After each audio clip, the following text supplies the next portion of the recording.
আমার বক্তব্য হলো মানে সংসদীয় গণতন্ত্রে বিরোধী নেতা বিধানসভা তার একটা উপযুক্ত মর্যাদা আছে, একটা প্রটোকল আছে, একটা সম্মান আছে। আমরা বিধানসভার ভিতরে লক্ষ্য করি বাচ্চা ছেলেদের মতন কাগজ ছিঁড়ে হাউসে এবং স্পিকারের উপর এইভাবে তারা ছুটছে। ওখানকার কর্মীরা, বিশেষভাবে মহিলা কর্মীরা ওই আমাদের স্পিকারকে প্রোটেকশন দেয়। যদি তারা না থাকতো তাহলে মনে হয় বিধানসভায় স্পিকারও মার খেত। এত মারমুখী অসভ্যতা, বর্বরতা, আর প্রতি সময় উত্তেজনা। মুখ্যমন্ত্রী যখন বক্তব্য রাখেন তারা ওয়াকআউট করে, আর যখন থাকেন না তখন চেঁচামেচি করে। এই অভদ্র আচরণ কেন করছেন জানি না। বাংলার ইতিহাসে বিধানসভার মধ্যে এই অশালীন আচরণ বিজেপি যেটা করেছে এর আগে কেউ করেছে বলে জানি না। এই যাদের আচরণ বিধানসভায়, তো বাইরে তো তাদের এই আপনার অন্যায় অকাজ কুকাজ হবেই। একে ধিক্কার জানানো দরকার। বাংলার মানুষকে বোঝা দরকার বিরোধিতা থাকবে সংযতভাবে, থাকবে সমীচীনভাবে, কিন্তু এই উল্টো পাল্টা অন্যায় আইন বিরোধী কথা বলে গলা ফাটিয়ে দিল্লি পর্যন্ত আওয়াজ পৌঁছানো, এতে কিছু লাভ হবে না। তারা বাংলার চরিত্র হনন করছে, বাঙালিদের চরিত্র হনন করছে, বাংলার সমাজের ক্ষতি তারা করছে। এই কারণে বলবো তারা সংযত হন, তা নাহলে তাদের শাস্তি জনগণই দেবে। মুর্শিদাবাদ মালদা নিয়ে কালকে শান্তির বার্তা জানিয়েছে রাজ্যের মুখ্যমন্ত্রী। আপনার জেলার মানুষের কি বলবেন? আমার বক্তব্য হলো শুধু জেলার নয়, সারা রাজ্যের কাছে শান্তি তো হলো মূল মন্ত্র। কোনোদিন মুখ্যমন্ত্রীকে শুনিনি যে মুখ্যমন্ত্রী হওয়ার পরে তিনি বলেছেন যাও লাগিয়ে দাও, বলেন।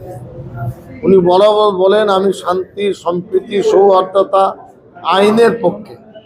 বেআইনি কাজ করলে যে কেউ করুক আমি ছাড়বো না, আর মানুষকে সংযত হতে বলেন। সম্ভবত এই মুখ্যমন্ত্রী তো আমাদের নেত্রী, আমাদের মুখ্যমন্ত্রী, তার কথায় 100% আমাদের মতামত। আমি নিজেও কাল একটা ভিডিও বার্তা দিয়েছি। মিছিল, অবরোধ, পুলিশকে না জানিয়ে সমাবেশ, এগুলো এখন বন্ধ করা উচিত। ইনডোর মিটিং হোক, আপত্তি নেই, বোঝাবুঝি হোক। আর সবথেকে বড় কথা, সুপ্রিম কোর্টের মাননীয় 3 জন বিচারপতি একটা গাইডলাইন বেঁধে দিয়েছে, মানে একটা বলা যায় এন্ট্রি বর্ডারের দিকে তারা এগোচ্ছে। বিজেপির যারা ওখানে অ্যাটর্নি জেনারেল বা যারা ছিলেন তারা বলেছেন হুজুর আমরা অনেক লক্ষ স্বাক্ষর সংগ্রহ করেছি, সই করে কি ভারতের সংবিধানকে বদলানো যায়? সই করে কি কারো অধিকারকে কেড়ে নেওয়া যায়? মৌলিক বিষয় নিয়ে এবং আর্টিকেল 26 নিয়ে বিচারপতিরা বলেছেন। অতএব এখানে তারা এটাও বলেছেন শান্তির কথা, ওখানে জঙ্গি করে কথা উঠেছে, এটা দুঃখদায়ক। যারা করেছে প্রায় 200 মানুষকে ধরপাকড় করেছে, এতে ভালো, একটা ভালো পদক্ষেপ। আমার বক্তব্য হলো এখন বিচারাধীন, ওটা ছিল সুপ্রিম কোর্টের বিচারের আগে। এখন যখন বিচারপতিরা দায়িত্ব নিয়েছেন, বিচার যখন চলছে, তখন আপনারা আন্দোলন করে বিচার ব্যবস্থাকে ব্যাহত করবেন। আমরা আইনের পক্ষে। একটা ছিল শুনানির আগে, এখন শুনানি চলছে। আজকে 2টো থেকে 3টে পর্যন্ত সরকার পক্ষের অ্যাটর্নি জেনারেল বা আর কেউ তারা উত্তর দেবেন যুক্তিযুক্তভাবে। মাইন্ড সেট আপ তাদের হয়ে গেছে। সন্তোষজনক উত্তর না দিতে পারলে আমাদের খুব আশা এবং ভরসা 3টি বিষয়ে স্টে অর্ডার হয়ে যাবে। সেটা 3টে পরে আপনারা জানতে পারবেন। এটা তো আমাদের হাতে নেই, সবাই দেখবেন, আমিও দেখব। তবে আমাদের কর্মী, জমিয়তুল উলামার কর্মী বা কেউ বা কোনো মসজিদ বা কোনো পাড়া এমন কোন আচরণ না করি যে আইনের সাথে সংঘাত তৈরি হয়। পুলিশকে না জানিয়ে রাস্তায় নেমে গেলেন, তারপরে জমায়েত করলেন, এগুলো ঠিক নয়। আমরা এর বিপক্ষে।